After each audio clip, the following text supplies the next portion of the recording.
नमस्कार, मैं श्रुति सिंह। स्वागत है आप सभी का इनसाइड झारखंड न्यूज के इस बुलेटिन में। चले जानते हैं आज की खबरों के बारे में और खबरों की शुरुआत करते हैं राजधानी रांची से। झारखंड के मंत्री आलमगीर आलम को गुरुवार दोपहर पीएमएलए कोर्ट में पेश किया गया, जहां ईडी ने अदालत से 10 दिनों के लिए रिमांड की मांग की, लेकिन प्रभात कुमार शर्मा की विशेष अदालत ने मात्र 6 दिनों के लिए रिमांड पर लेने की अनुमति दी। अब आलमगीर आलम 22 मई तक ईडी की रिमांड पर रहेंगे। इस मामले में ईडी की तरफ से बहस करने आए additional solicitor general Anil Kumar ने बताया कि उनकी तरफ से जब्त कैश और मनी लॉन्ड्रिंग के आधार पर रिमांड मांगी गई थी। उन्होंने अदालत से 10 दिन की रिमांड मांगी थी, लेकिन उन्हें 6 दिन की रिमांड मिली। वहीं दूसरे पक्ष की तरफ से आलमगीर आलम के मेडिकल के रिपोर्ट के आधार पर बात रखी। इससे पहले आलमगीर आलम को कड़ी सुरक्षा के बीच कोर्ट में पेश किया गया, जहां समर्थकों ने जमकर नारे लगाए। मालूम हो कि प्रवर्तन निदेशालय ने बुधवार देर शाम 15 घंटे की लंबी पूछताछ के बाद उन्हें गिरफ्तार कर लिया था।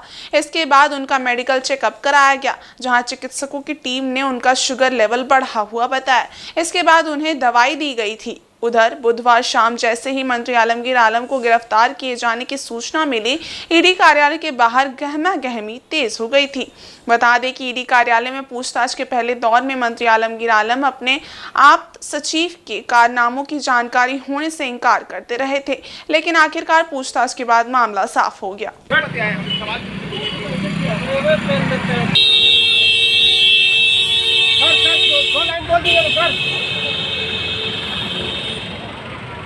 एकदम तेजी से कैश कांड मामले में झारखंड के ग्रामीण विकास मंत्री और कांग्रेस के वरिष्ठ नेता आलमगीर आलम को ईडी ने बुधवार को लंबी पूछताछ के बाद गिरफ्तार कर लिया। मंत्री की स्वास्थ्य जांच के बाद टीम उन्हें अपने साथ ले गई। गुरुवार की सुबह उन्हें ईडी की विशेष अदालत में पेश किया जाएगा। संभावना जताई जा रही है कि ईडी कोर्ट से रिमांड की मांग करेगी। रिमांड मिलने के बाद पैसे से जुड़े कनेक्शन को ईडी तलाशने की कोशिश करेगी।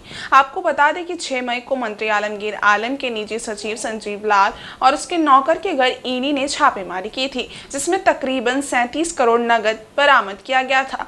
इसके बाद संजीव लाल और उसके नौकर जहांगीर आलम को ईडी ने गिरफ्तार कर लिया था। दस्तावेज के आधार पर विभागीय मंत्री आलमगीर आलम को ईडी ने 14 मई को अपनी संपत्ति के दस्तावेजों के साथ ईडी दफ्तर हाजिर होने को कहा था। वहीं इस पूरे प्रकरण को लेकर भाजपा एक बार फिर से कांग्रेस पर हावी नजर आ रही है। झारखंड दौरे पर आए असम के मुख्यमंत्री हेमंत बिस्वा शर्मा ने इस पर अपनी प्रतिक्रिया व्यक्त की है।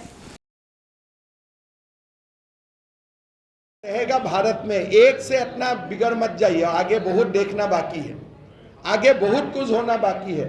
इसीलिए मैं शुरुआत में बोला, हमें 400 से ऊपर सीट चाहिए ईडी और सीबीआई को स्ट्रॉन्ग करने के लिए।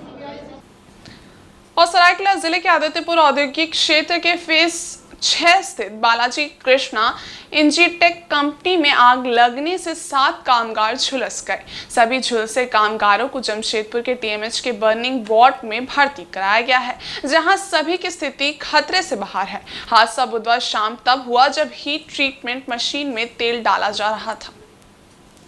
कास्टिंग लोहा तैयार करने वाले इस कंपनी के हीट ट्रीटमेंट प्लांट में ड्रम से पंप के माध्यम से टैंक पे रबर ऑयल चढ़ाया जा रहा था। इसी दौरान नीचे एक कामगार लोहे के जॉब की ग्राइंडिंग कर रहा था। तभी ग्राइंडिंग की चिंगारी तेल में पड़ी और आग भड़क उठी और मौके पर काम कर रहे 7 कामगार झुलस गए। ये देखते ही भगदड़ मच गई और कामगार अपनी जान बचाकर भागने लगे। सभी घायलों को तत्काल एम्बुलेंस से टीएमएच भेजा गया, जहां उनका इलाज चल रहा है। इधर घटना की सूचना मिलने पर मौके पर अग्निशामक विभाग की 2 दमकल पहुंची और काफी मशक्कत के बाद आग पर काबू पाया। कंपनी के अधिकारियों के अनुसार अगलगी में लाखों के उपकरण के जलने की आशंका है।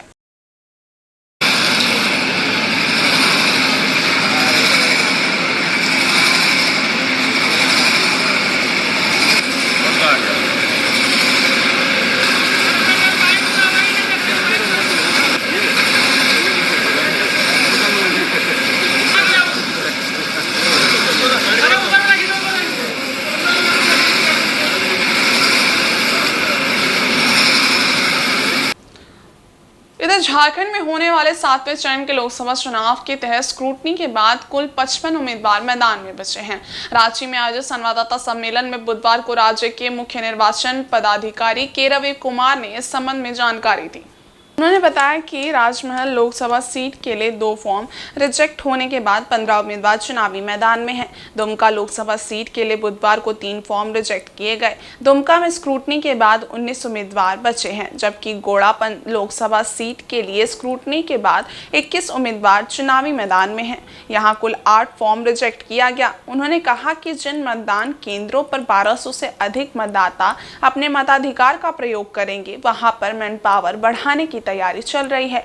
ऐसा करने से वेटिंग टाइम घटेगा और वोटिंग की स्पीड बढ़ेगी।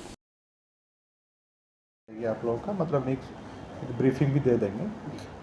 कहाँ पर वोटर संख्या में हम बूथ में, वहाँ 1200 के ऊपर कहाँ पर वोटर है वहाँ पर एक एडिशनल मैन पावर देंगे थोड़ा सा स्पीड का बढ़ाने के लिए।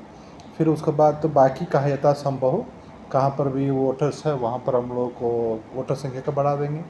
फिर कहाँ आपका 1000 के ऊपर है वहाँ पर हम लोगों को लाइटिंग फैसिलिटी भी मतलब ऑलरेडी तो है, उसका इवन जनरेटर का भी प्रोवाइड कर देंगे। क्या कोई कैपेसिटी होगी मतलब 1000 के ऊपर कहाँ पर वोटर है वहाँ 5 बजे के बाद भी वोटिंग होने के लिए संभावना पड़ती है।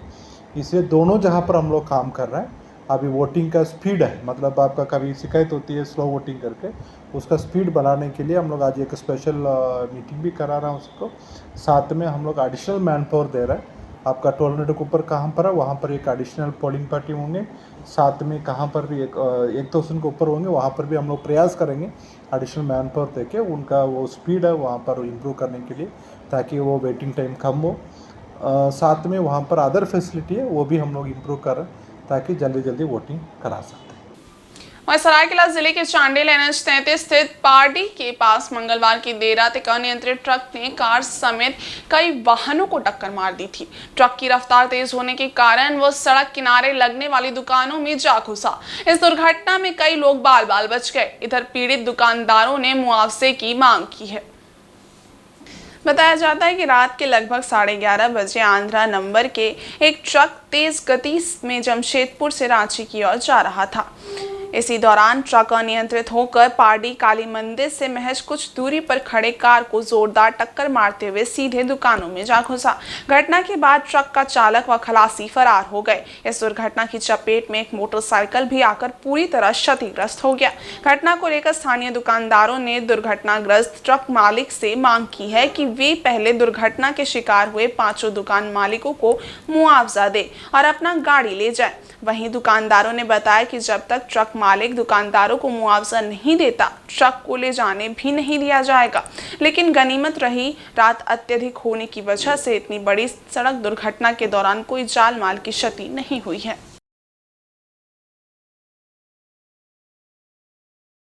ये रात को 11:30 बजे जमशेदपुर से आ रही थी गाड़ी आने के बाद नियंत्रण खो के यहाँ 4-5 दुकान पहले कार को मारा। कार को मारने के बाद एक बाइक को मारा। बाइक को मारने के बाद 4-5 दुकान को मारते हुए घसीटते हुए आ गया। कार नियंत्रण खो दिया एवं ड्राइवर खलासी दोनों फरार हो गए।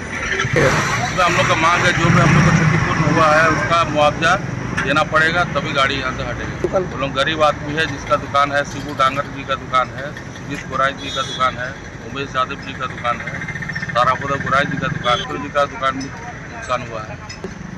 सब गरीब आदमी परिवार यहाँ दुकान लगा कर अपना जीवन यापन करते हैं। सूचना प्रशासन को दिया गया है। बड़ा वो बैटरी गाड़ी का लेके गया है। बड़ा वो रात में आए भी थे, बड़ा वो आए थे। उसके बाद आगे का देखते हैं, अभी आएंगे क्या करेंगे नहीं करेंगे। क्या नाम हुआ आपका? मेरा नाम प्रदीप गिरी। इधर जमशेदपुर के साकची स्थित करीम सिटी कॉलेज में जंतु विज्ञान विभाग की ओर से कॉलेज परिसर में प्रदर्शनी लगाई गई। इस प्रदर्शनी में छात्र छात्राओं के द्वारा विभिन्न मॉडल प्रदर्शित किए गए। इसका उद्घाटन आरका जैन यूनिवर्सिटी के वाइस चांसलर डॉक्टर एस रजी ने किया।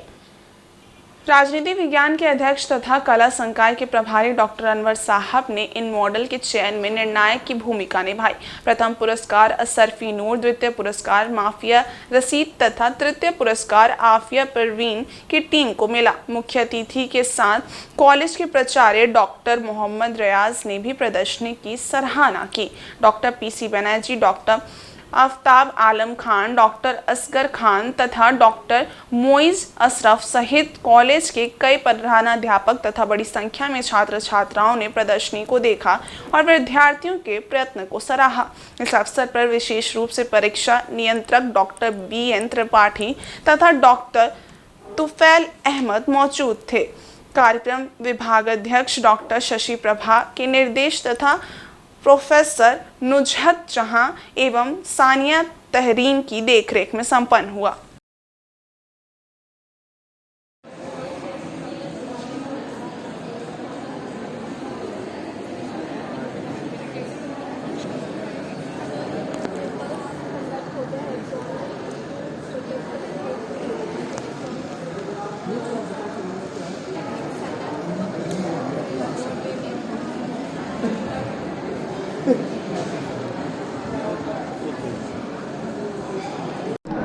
साक्षी कैंपस के करीम सिटी कॉलेज में हमारे जूलॉजी के स्टूडेंट्स ने साइंस एग्जीबिशन का आयोजन किया है, जिसमें सेमेस्टर 2 और सेमेस्टर 3 के स्टूडेंट्स शामिल हैं। उन्होंने जनरली ह्यूमन एनाटॉमी पर हार्ट, लंग्स, किडनी इन सबों पे मॉडल बनाया है और उनके वर्किंग पर भी बताया है कि कैसे वो फंक्शन करते हैं।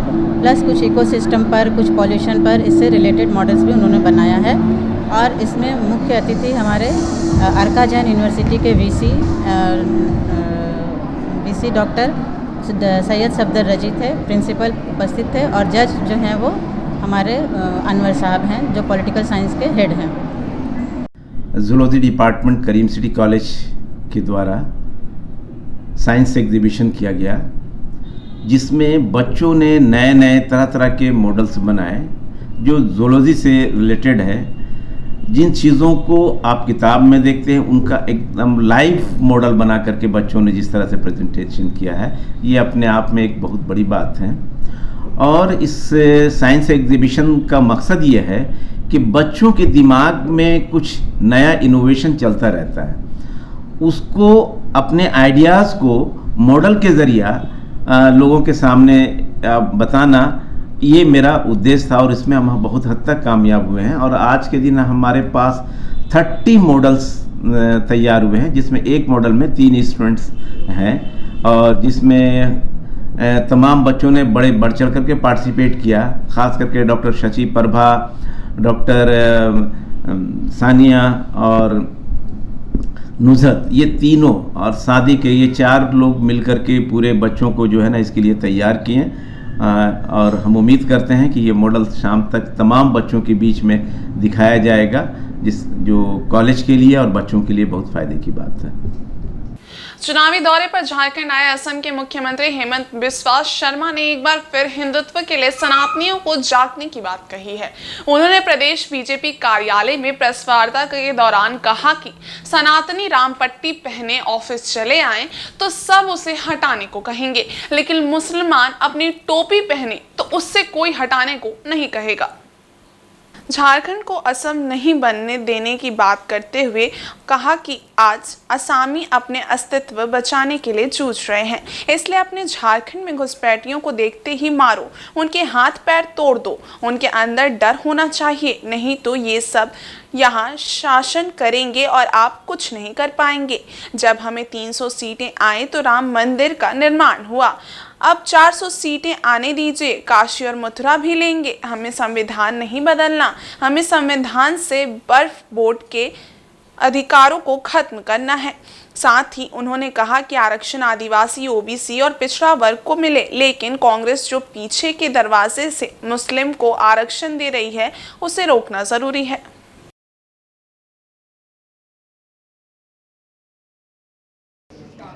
400 सीट से ही हो जाएगा।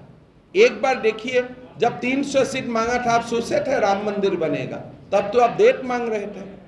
मोदी जी डेट दीजिए, कब राम मंदिर बनेगा, कब राम मंदिर बनेगा।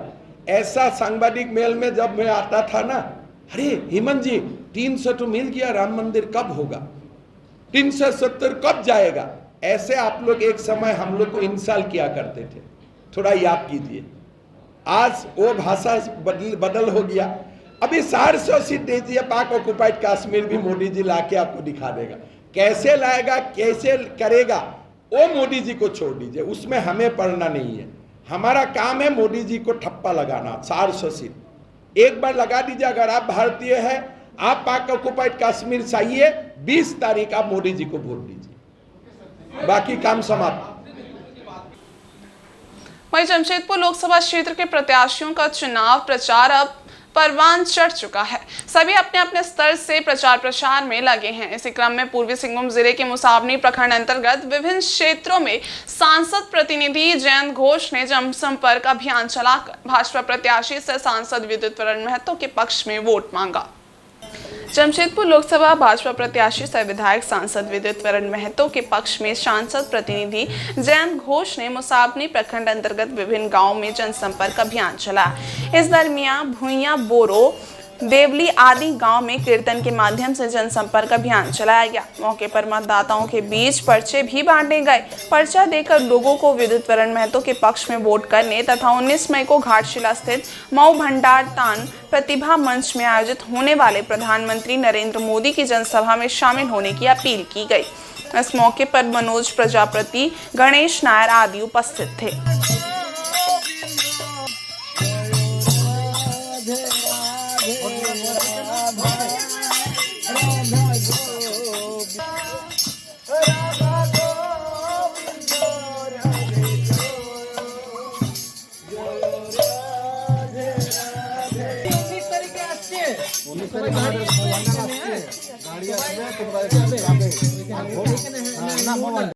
इतना बड़ा लोकतंत्र का महापर्व है।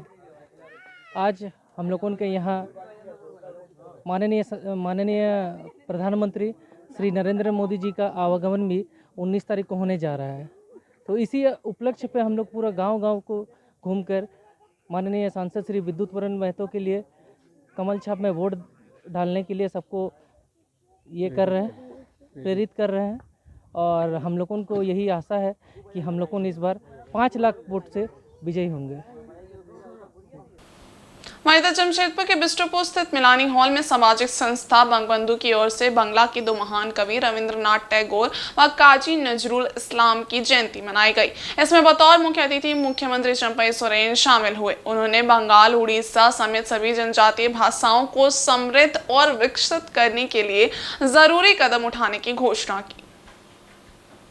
मुख्यमंत्री चंपई सोरेन ने कहा कि लोकसभा चुनाव समाप्त होते ही जून महीने में सबसे पहले बंगाल, उड़ीसा और अन्य जनजातीय भाषाओं में शिक्षकों की बहाली होगी। बंगाल एकेडमी का गठन किया जाएगा। झारखंड की पहचान यहाँ की भाषाएं हैं। इसके लिए जून महीने के बाद सारी प्रक्रिया शुरू होगी। सीएम ने कहा कि झारखंड धनी राज्य है। यहाँ खनिज संपदाओं की भरमार है। जितना राज्य का विकास होना चाहिए था वो नहीं हो पाया है, लेकिन अब ऐसा नहीं होगा क्योंकि अब इस राज्य का मुख्यमंत्री इसी माटी का है। उन्होंने लोकसभा चुनाव में बंग समाज का समर्थन मांगा। कहा कि लोकसभा चुनाव में सोच समझ कर निर्णय लेने का समय है, इसलिए बंग समाज सोच समझ कर निर्णय ले। बंग समाज ने हमेशा सहयोग में हाथ बढ़ाया है और संगठन को मजबूत बनाने का काम किया है। कार्यक्रम में झामुमो के केंद्रीय महासचिव सुप्रियो भट्टाचार्य, महागठबंधन प्रत्याशी समीर मोहंती, झामुमो विधायक सह जिलाध्यक्ष रामदास सोरेन समेत बंगाल समाज के कई प्रबुद्ध लोग शामिल थे। मौके पर कलाकारों ने रविंद्र संगीत, नजरुल गीत सहित नृत्य की प्रस्तुति दी।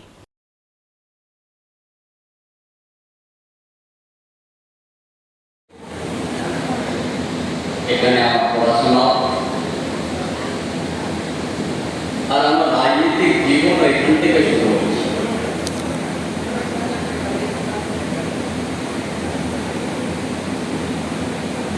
আমার অনেক বন্ধু আমার সাথে পড়েছে যে আমার ব্যানার্জি আছে, ছায়াকান্ত রায় আছে, डंडा तो नीचे कर। এই রামকৃষ্ণ মিশনের আমরা বিদ্যালয়, এই বিদ্যালয়ে আমরা শিক্ষা লাভ করেছি। আমার সাথে সাথে আমার এই ঝাড়খণ্ড আন্দোলনের সাথে আমি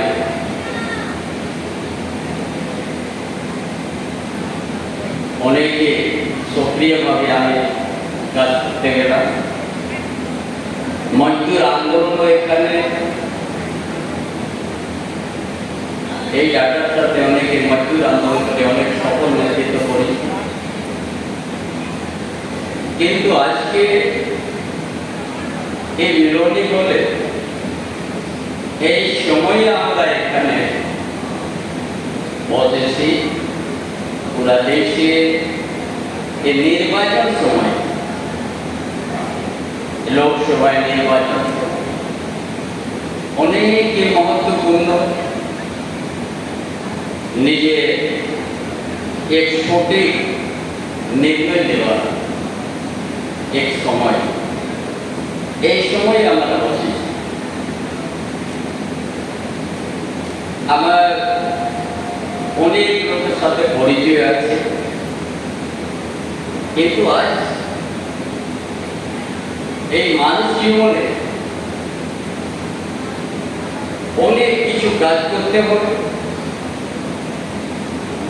আর অনেক কিছু কাজ করতে গেলে অনেক কিছু বাধা বিঘ্ন আসে এই সঠিক নেতৃত্ব জন্য আমরা চিন্তা করতে হবে আর সেই নেতৃত্ব আমাকে ইয়া প্রদেশে ইয়া সমাজের সাথে কি করছে না করছে সেই সময় আমরা অনুভব করতে পারি যে আমাদের সাথে কি হবে আমাদের সংসার চালাবার কি অসুবিধা হবে পড়াশোনা কিভাবে হবে সময়কে তারা অনেকে দায়িত্ব নিয়ে নিজের পরিবার ছেড়ে নিজের সংসাर ছেড়ে। और इस बुलेटिन में बस इतना ही। ब्रेक के उस पार कुछ और खास खबरें, तब तक के लिए देखते रहे इनसाइड झारखंड न्यूज। धन्यवाद।